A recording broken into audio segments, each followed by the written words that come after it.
The smell of roasted turkey filled my parents' dining room, but the warmth stopped at the table's edge. I sat quietly, cutting my food into small pieces while my brother Derek held court at the head of the table. The position he'd claimed since graduating from Princeton 5 years ago. "So Emma," Derek said, his voice dripping with condescension as he reached for his wine glass. "Still playing around with those online classes? What is it this time? Introduction to basket weaving? Advanced social media scrolling?" My sister-in-law Jennifer giggled, her diamond bracelet. Derek's anniversary gift, catching the chandelier light. "Derek, be nice. Online education is valid. For some people." "I'm just saying," Derek continued, leaning back in his chair with the confidence of someone who'd never been challenged. 3 years of studying from home, and what does she have to show for it? No degree on the wall, no job offers, nothing. Meanwhile, I'm about to make junior partner at the firm. Dad set down his fork with deliberate precision. "Derek has a point, Emma. When are you going to get serious about your future? You're 28 years old. Your brother had his MBA by your age." "I am being serious," I said softly, keeping my eyes on my plate. "I'm working on something important." "Important?" Mom's laugh was sharp. "Sweetheart, we're just concerned. These internet certificates aren't real education. They're not from real institutions." "Actually," I started. "MIT isn't calling you for job interviews, are they?" Derek interrupted, smirking. "Harvard isn't begging for your expertise?" "No, because real institutions recognize real credentials. My Princeton diploma opens doors. Your online participation trophies collect dust." Jennifer nodded enthusiastically. "It's true, Emma. In the real world, pedigree matters. Derek's network from Princeton alone has been invaluable. You can't get that from a computer screen in your pajamas." "I don't wear pajamas when I—" "The point," Dad said, his voice taking on the authoritative tone he'd perfected as a corporate executive, "is that you need to face reality. This hobby of yours isn't a career path. I've spoken to colleagues. These online programs are barely recognized. Most HR departments won't even look at them." "Your father's right," Mom added, her concerns seeming genuine despite the sting of her words. "We love you, but we're worried. You're isolated, staring at screens all day, taking classes that lead nowhere. What happens in 5 years? 10 years? Derek will be a senior partner. You'll still be, what? Collecting certificates nobody respects." I took a sip of water, letting the silence stretch. This wasn't new. Every family gathering for the past 3 years had followed the same script. My internet education was a running joke, a source of disappointment, proof that I'd taken the wrong path while my brother had chosen wisely. "I saw Rachel Henderson last week," Jennifer said, her voice bright with the pleasure of gossip. "Remember her? She did one of those online marketing courses. She's working retail now. Couldn't find anything in her field." The manager at Nordstrom felt sorry for her. "That's exactly what I'm talking about," Derek said, pointing his fork at me like a weapon. "These programs prey on people who can't get into real schools.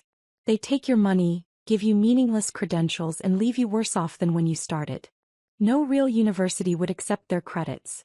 No serious employer would recognize them. How much have you spent on these courses anyway?"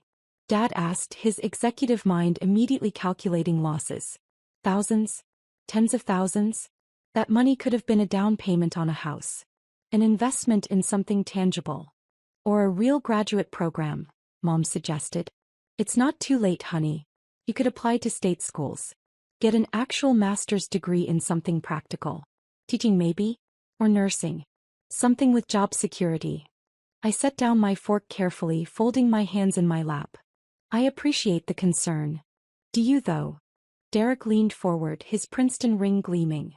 "Because from where I'm sitting, you seem pretty content to waste your life on fantasy education. You're not getting younger, Emma. The job market doesn't care about your feelings or your passion projects. It cares about credentials from institutions that matter." "Derek graduated summa cum laude," Jennifer reminded everyone, as if we could forget with her bringing it up every 10 minutes. "His thesis was published in the Journal of Business Economics. That's the kind of achievement that builds a career. That's real academic success." "Exactly," Dad said. "Real universities, real research, real recognition. Not some recorded lectures you watch in your bedroom. Do you even interact with professors?" Attend actual seminars. Have access to research facilities. My phone buzzed in my pocket. I ignored it. Your silence speaks volumes, Derek said, his smug satisfaction filling the room like cologne. You can't defend it because you know we're right. These online programs are a joke. They're not accredited properly. They don't have real faculty. They're diploma mills dressed up with fancy websites. That's not entirely fair, I said quietly. Some online programs are quite rigorous. Name one employer who would choose an online degree over a Princeton MBA, Derek challenged. One major corporation. One prestigious firm. You can't because they don't exist. The real world runs on real credentials. Mom reached over and patted my hand, her touch pitying. We just want you to be realistic, sweetheart. It's wonderful that you're interested in learning, but you need to think about your future. Marriage, children, stability. How will you support yourself? How will you attract a successful partner when you have nothing to show for all these years? She could always marry someone practical, Jennifer suggested, as if I weren't sitting right there. Someone with a real career who could support her. Hobbies. The table laughed. Even Mom smiled. My phone buzzed again. And again. Popular tonight, Derek observed sarcastically. Let me guess. Another online course reminder. Don't forget to submit your weekly discussion post. God, it's pathetic. Actually, I started to reach for my phone. Leave it, Dad commanded. We're having a family dinner. Whatever it is can wait. This is more important. Talking about your future before it's too late. I withdrew my hand. I've been thinking, Mom said, her voice taking on a planning tone. Your cousin Michelle works in HR at a mid-size company. Nothing fancy but stable. I could ask if they have any entry-level positions. Receptionist maybe? Administrative assistant? Something to get you started on a real career path. That's actually a great idea, Jennifer brightened. You have to start somewhere. Work your way up from the bottom. It's honest work. Better than pretending online classes are equivalent to real education, Derek agreed. At least you'd be building genuine experience, making connections with actual people, not avatars in chat rooms. I'll call Michelle tomorrow, Mom decided. Emma, you'll need to put together a real resume. Leave off the online courses. They'll hurt more than help. Focus on your high school achievements, any volunteer work. We'll frame it as exploring options before settling into a career. A 28-year-old receptionist, Derek mused. That's rough. But maybe it'll teach you the value of real credentials. I started at the firm making 6 figures right out of Princeton. That's the difference pedigree makes.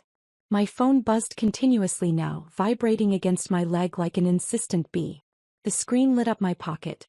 I could see the edge of notification after notification. What is going on with that phone? Dad's irritation sharpened. Emma, either turn it off or check it. The buzzing is disrupting dinner. It's probably her course platform, Derek laughed. Congratulations. You've completed Module 47. Basic concepts you should already know. Here's your digital badge that means absolutely nothing. I pulled out my phone. The screen was filled with notifications. Emails. Messages. Alerts. All marked urgent. Patent Office. Immediate attention required. MIT Technology Review. Request for immediate comment. Stanford Technology Transfer Office. Time-sensitive matter. National Science Foundation. Urgent contact needed. What? I whispered, scrolling through dozens more. What is it? Mom asked. Is everything okay? I opened the first email, my heart suddenly pounding. The words blurred, then focused. Dr. Emma Chin. This is an official notification from the United States Patent and Trademark Office. Your patent application #US 2024-8847392, Quantum Enhanced Neural Network Architecture for Protein Folding Prediction, has been approved with breakthrough classification. This designation is reserved for technologies deemed transformative to national scientific advancement. Additionally, we have been contacted by multiple entities regarding licensing negotiations. Given the unprecedented nature of your innovation, we recommend immediate legal consultation. Emma. Dad's voice seemed far away. What's wrong? You look pale. I scrolled to the next email, my hands shaking. Dr. Chin, MIT Technology Review is preparing an emergency feature on your breakthrough. Our preliminary analysis suggests your algorithm reduces protein structure prediction time from months to hours, with accuracy exceeding all existing models. We need to discuss interview timing for our cover story. We understand ProMedica Pharma, GenBio Solutions, and Tech Health Systems are in active bidding. Is the rumored $3.8 billion acquisition figure accurate? The room tilted. Emma, you're scaring me, Mom said, half rising from her chair. What's happening? I looked up at my family. Derek was smirking, clearly expecting some embarrassing online course drama. Jennifer was checking her own phone, bored. Dad was annoyed at the interruption. Mom was concerned but patronizing. I started, then stopped. My phone rang. The caller ID showed Stanford University, Office of the President.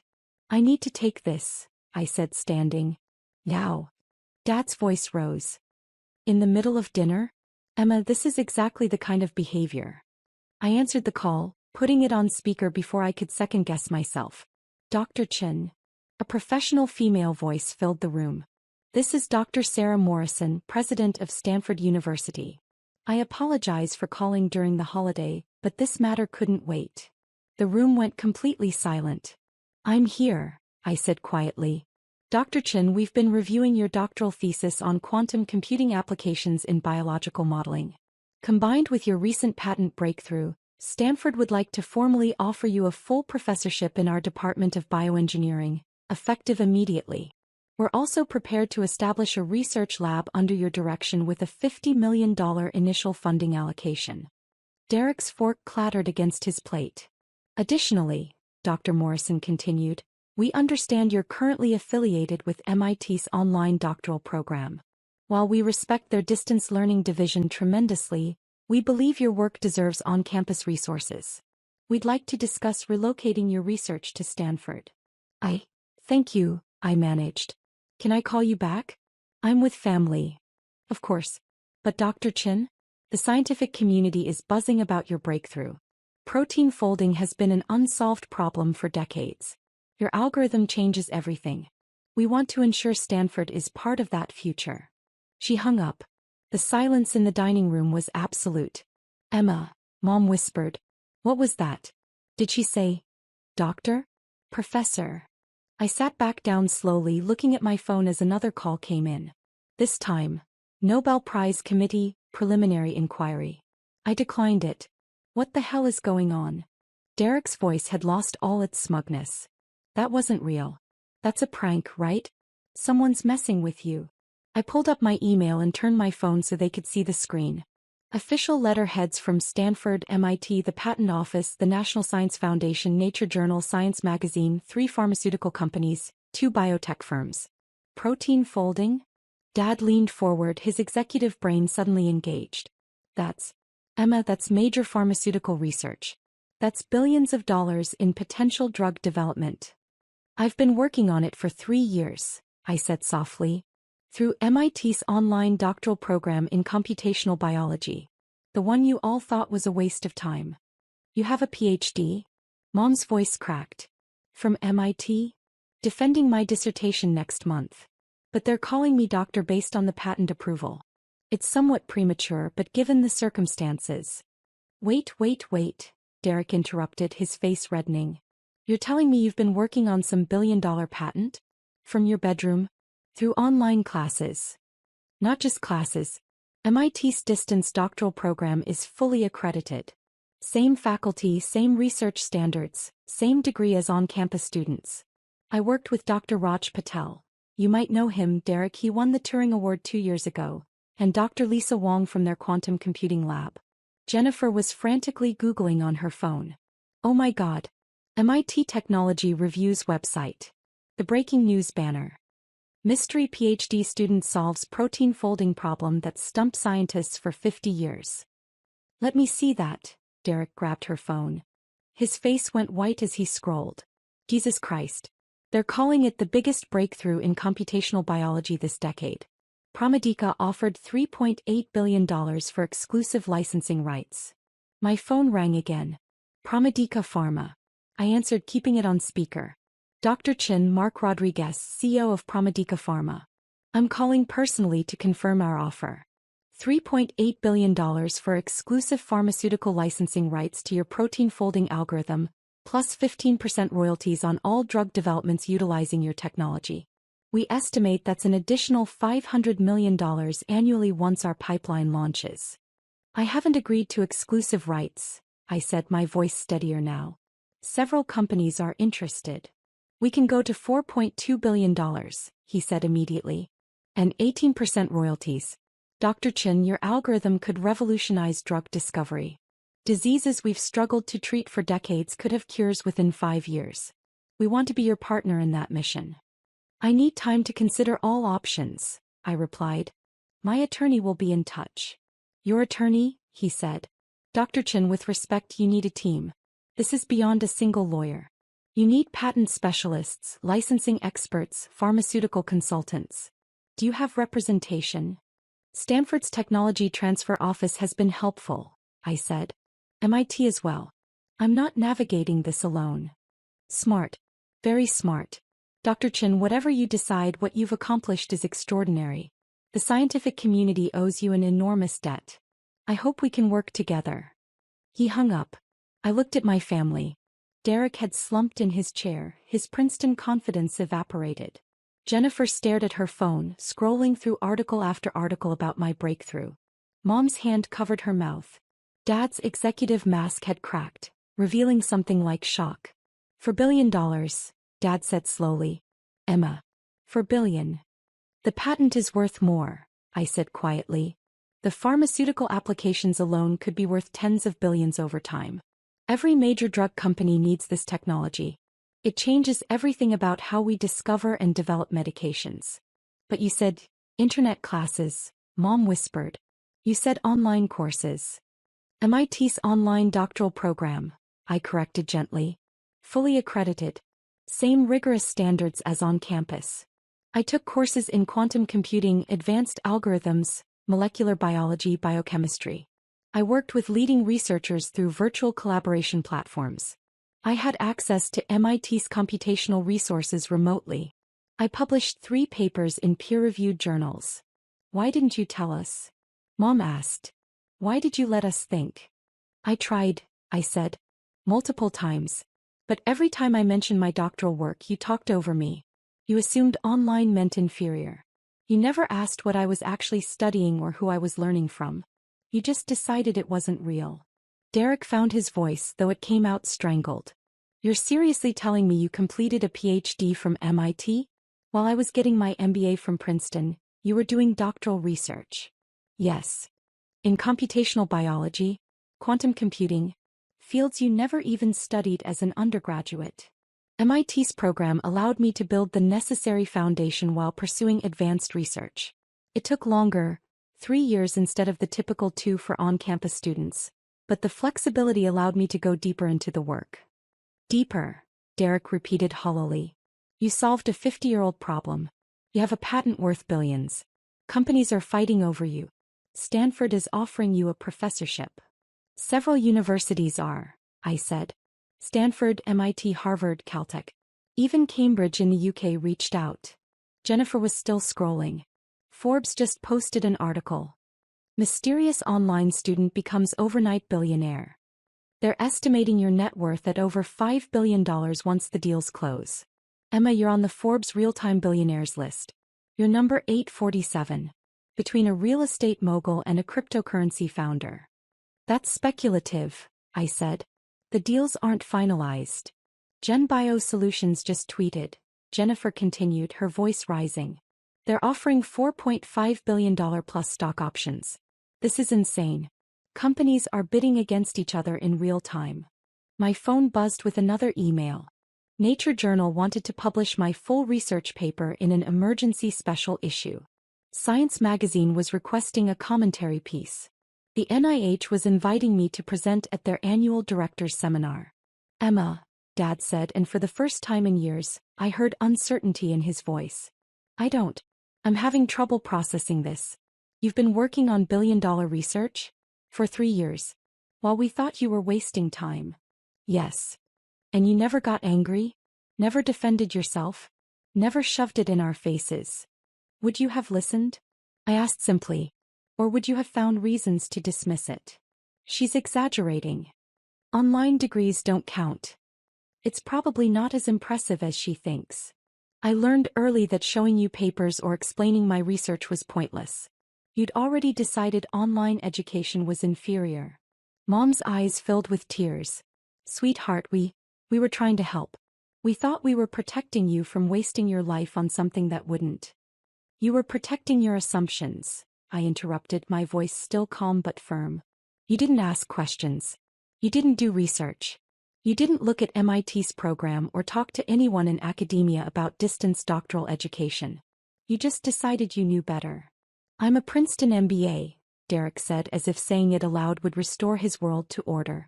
I'm about to make junior partner. I'm successful. You are, I agreed. You've done well. Princeton is an excellent school. Your career is solid. But you're a billionaire, he said flatly. You have a PhD from MIT. You solved a problem that could change medicine forever. Stanford wants to name a research lab after you. I'm your sister who took online classes, I said. That hasn't changed. The education was always real. The work was always rigorous. You just couldn't see past your biases. Jennifer had moved on to social media. Twitter is exploding. Hashtag protein folding is trending. Scientists worldwide are calling this the breakthrough of the decade. There's a hashtag online PhD. People are sharing their success stories from distance learning programs. You're accidentally becoming the face of online education legitimacy. Another call. This time the White House Office of Science and Technology Policy. I let it go to voicemail. The White House. Mom said faintly. Emma, the White House is calling you. Probably about funding or policy implications, I said. The breakthrough has national science priority implications. They'll want to ensure American research institutions benefit. National science priority, Dad repeated. My daughter has work classified as national science priority. Our daughter, Mom corrected, but her voice was distant, shocked. My phone lit up again. A text from Dr. Raj Patel, my MIT advisor. Emma, the world just caught up to what I've known for 2 years. You're brilliant. Enjoy watching everyone else figure it out. Call me when you're ready to discuss next steps. Also, the Nobel Committee isn't joking. Start thinking about Stockholm. I showed them the text. Nobel Prize. Jennifer whispered. They're considering you for a Nobel Prize? It's preliminary, I said. They don't award it immediately. But protein folding is exactly the kind of fundamental science problem they recognize. Combined with the practical applications, potentially curing diseases, accelerating drug development, it fits their criteria. Jesus, Derek said. Jesus Christ. I mocked you. At Thanksgiving I told Uncle Robert you were unemployed and taking fake classes. I laughed about it. I said you'd probably end up working retail. You did, I confirmed. And the whole time you were doing this, you were working with Turing Award winners on research that could win a Nobel Prize. Yes. Why? His voice broke. Why didn't you shut me up? Why didn't you tell me to go to hell? You had every right to humiliate me. Because that's not who I am, I said. And because I didn't need external validation to know my work was valuable. Dr. Patel knew. Dr. Wong knew. My research collaborators knew. The peer reviewers who approved my papers knew. That was enough. But we're your family, Mom said, tears streaming now. We should have known. We should have asked. We should have believed in you. Yes, I said simply. You should have. A new email appeared. Harvard Medical School. $6 million research grant, no strings attached, just to continue my work. Berkeley. Full professorship plus the creation of a new interdisciplinary institute combining quantum computing and biology. Oxford. Named chair position with unlimited research funding. They're offering you everything, Dad said, reading over my shoulder. Every top university in the world wants you. They want my research, I corrected. They want to be associated with the breakthrough. That's how academic institutions work. Prestige follows groundbreaking work. What are you going to do? Jennifer asked. With all of it, the money, the offers, the attention. I'm going to keep working, I said. Protein folding was the first problem. There are dozens more. Drug resistance mechanisms. Genetic disorder treatments. Personalized medicine algorithms. This breakthrough opens doors to solving problems we couldn't even approach before. So you'll take one of the professorships? Mom asked. Stanford? Harvard? Probably Stanford, I said.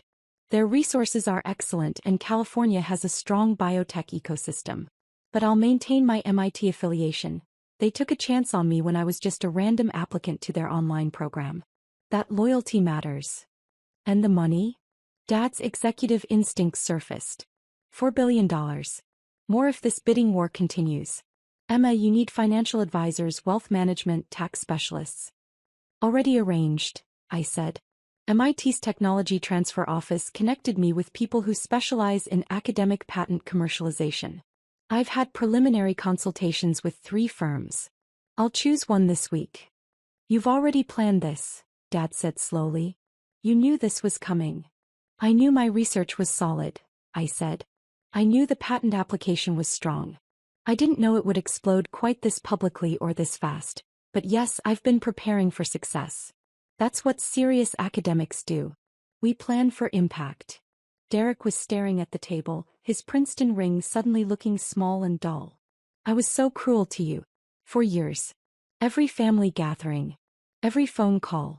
I treated you like a failure. You treated me like your assumptions about online education, I said. You never bothered to learn what I was actually doing. I'm sorry, he said, and the words sounded hollow even to him. That's not enough. I know it's not enough. But I'm sorry. I appreciate that, I said neutrally. Jennifer had put down her phone, her face pale. I told people about you. At Derek's firm events. At parties. I made jokes about your internet classes. I implied you were unsuccessful. Oh God, those people are all seeing the news right now. They're all realizing I was mocking a PhD student who just became a billionaire. Probably, I agreed. What do I even say? She looked genuinely distressed. How do I fix this? You don't, I said simply. You live with it. You learn from it. Hopefully you stop judging people's worth by whether their education matches your preconceptions. My phone rang again. Tech Health Systems. $4.8 billion offer, final bid. I declined the call. You're not even answering? Dad said incredulously. That's nearly $5 billion. And it'll still be $5 billion tomorrow, I said. I'm not making decisions worth billions of dollars during Christmas dinner while in shock. That would be stupid. That's actually very wise, Dad admitted. Did you think my PhD was only in computational biology? I asked. I also studied decision theory, behavioral economics, and strategic negotiation. Desperation leads to bad deals.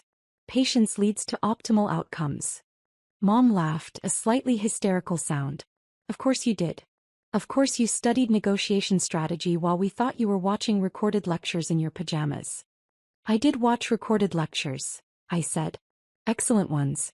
From professors who've published hundreds of papers and advised Fortune 500 companies. The delivery method doesn't determine the content quality. You all just assumed it did. Another email. The MacArthur Foundation, Genius Grant nomination being fast-tracked. They're calling you a genius, Jennifer read over my shoulder. The MacArthur Foundation. The Genius Grant, people. It's a nomination, I said. Not confirmed.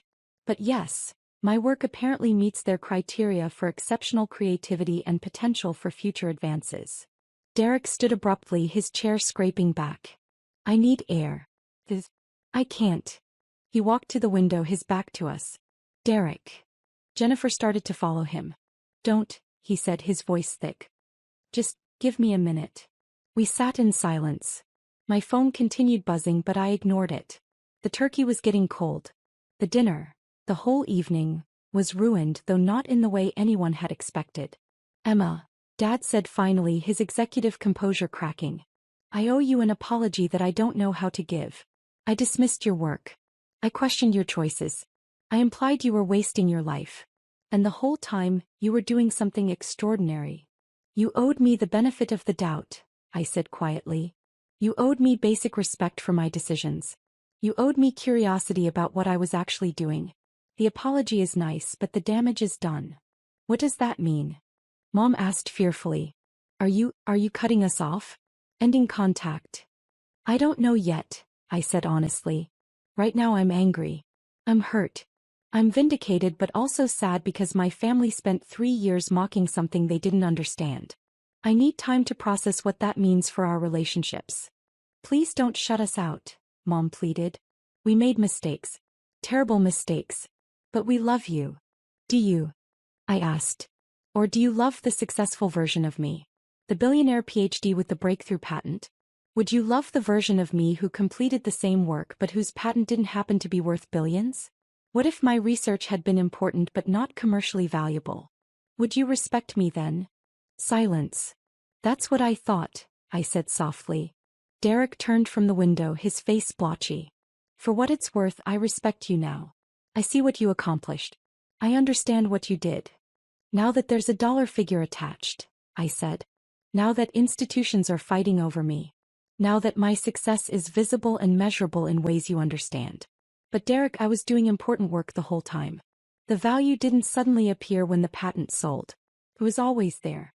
You just couldn't see it. You're right, he said, his voice breaking. You're absolutely right. And I have to live with that. I have to live with knowing I was cruel to my sister while she was changing the world. That's my burden, not yours. My phone buzzed with a text from a number I didn't recognize. Dr. Chin, this is Bill Gates. I got your information from MIT. Your work on protein folding is exactly what we need for the Foundation's disease research initiatives. Would you be open to a conversation about partnership possibilities? No pressure, just excited about the potential impact on global health. I showed them the text. Bill Gates, Jennifer said numbly. Billionaire Microsoft founder Bill Gates just texted you casually. Billionaires network with billionaires, I said with a slight smile. Apparently that's my peer group now. Jesus, Derek muttered. An email from Forbes. They wanted to interview me for their 30 Under 30 special issue, except I was 28 and they were considering creating a special category just for me. 30 Under 30 who changed everything. This is surreal, Mom said. This whole night is surreal. It's been a surreal 3 years, I said. Doing groundbreaking research while my family told me I was wasting my life. Knowing I was on the edge of something massive while being treated like an embarrassment. That was surreal too. We'll do better, Dad promised. Whatever it takes. Whatever you need. We'll support you going forward. Going forward is easy, I said. It's looking backward that's hard. How do I forget 3 years of contempt? 3 years of being the family failure? 3 years of having my work dismissed without anyone even asking what it was. You probably can't, Derek said quietly. And we probably don't deserve forgiveness. But maybe we can earn back a fraction of your trust? Over time.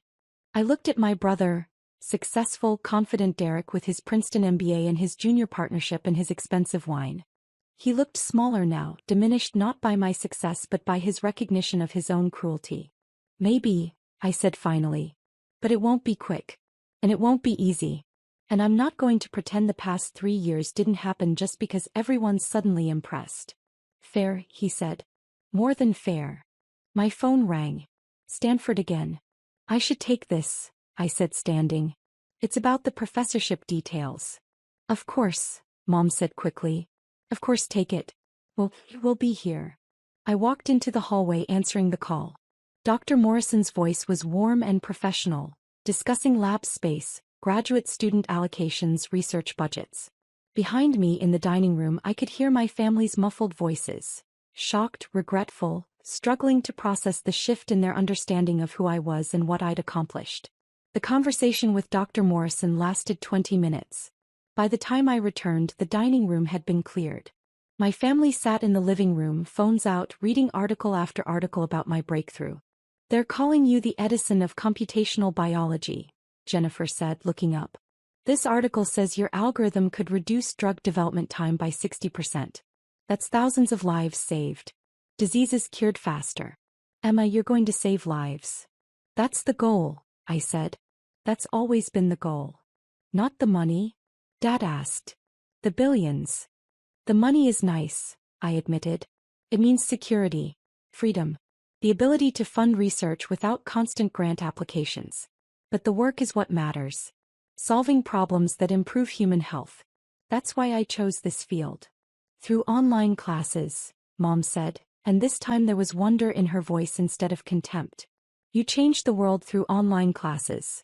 Through a rigorous doctoral program that happened to be delivered online, I corrected. Through collaboration with brilliant researchers. Through access to computational resources and peer-reviewed publication. Through thousands of hours of work. The delivery method was just logistics. We completely missed it, Dad said. We saw online, and stopped listening. We didn't see the MIT affiliation, the caliber of faculty, the research standards. We just saw our biases confirmed. Yes, I said. You did. What happens now? Derek asked. With us, I mean. With the family. I don't know, I said honestly. Tonight I'm going to my hotel. I booked a room before dinner in case things went badly, which they did, just not in the way I expected. Tomorrow I fly to Palo Alto to meet with Stanford. Next week I have meetings with pharmaceutical companies, my attorneys, and the technology transfer offices at MIT and Stanford. My life is about to become very complicated. Can we be part of it? Mom asked. Not the business side. I understand we don't have a right to that. But your life. Your success. Can we celebrate with you even if we don't deserve to? Eventually maybe, I said. But right now I need space. I need to process 3 years of being dismissed by the people who should have supported me. That's going to take time. We understand, Dad said, though his voice was heavy with regret. I gathered my coat and bag.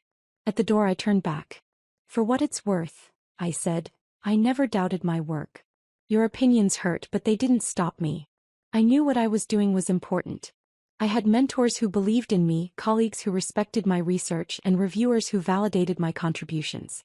Your lack of faith was painful, but it wasn't defining. That's good, Derek said. That's really good. You didn't need our approval. No, I agreed. But I wanted it. I wanted my family to be proud of me for what I was doing, not just for the dollar figure attached to it. That's the part that hurts.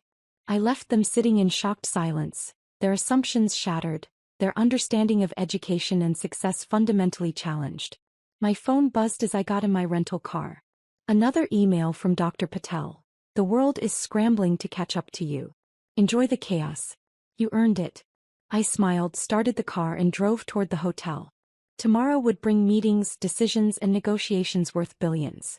Tonight I'd simply let myself feel the vindication of being right when everyone told me I was wrong. The online classes they'd mocked had changed the world. And there was nothing they could say to diminish that.